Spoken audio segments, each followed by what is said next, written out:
রাসূল সাল্লাল্লাহু আলাইহি ওয়াসাল্লাম ফিরে আসতেন, যদি তিনি দেখতেন তার সেই আদরের উম্মতের মসজিদগুলো আজ ফজরের সময় খালি পড়ে থাকে, যদি তিনি দেখতেন তার ভাইয়েরা আজ অশ্লীলতায় মত্ত,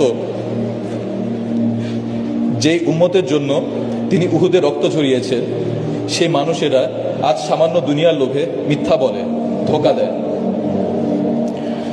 তিনি আমাকে আপনাকে ভাই বলে সম্বোধন করেছেন।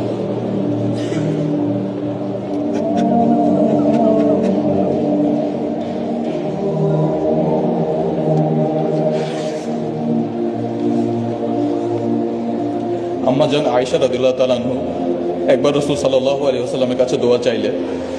তিনি এমন মন ভরে দোয়া করলেন যে আম্মাজান খুশিতে হেসে ফেললেন। নবীজি তখন জিজ্ঞেস করলেন, আয়েশা, আমার দোয়া কি তোমাকে আনন্দ দিয়েছে? আম্মাজান বললেন, অবশ্যই। তখন তিনি বললেন, আল্লাহর কসম, আমি প্রতি সালাতে আমার উম্মতের জন্য ঠিক এই দোয়াটিই করি।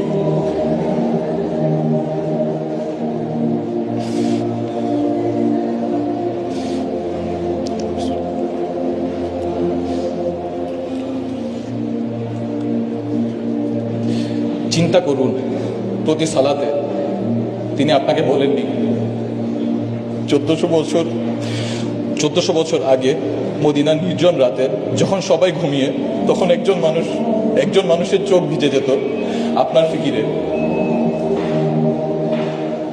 আর আজ আমরা সেই উম্মত তাকে কোথায় নিয়ে দাঁড়িয়ে আছি। কিন্তু আজ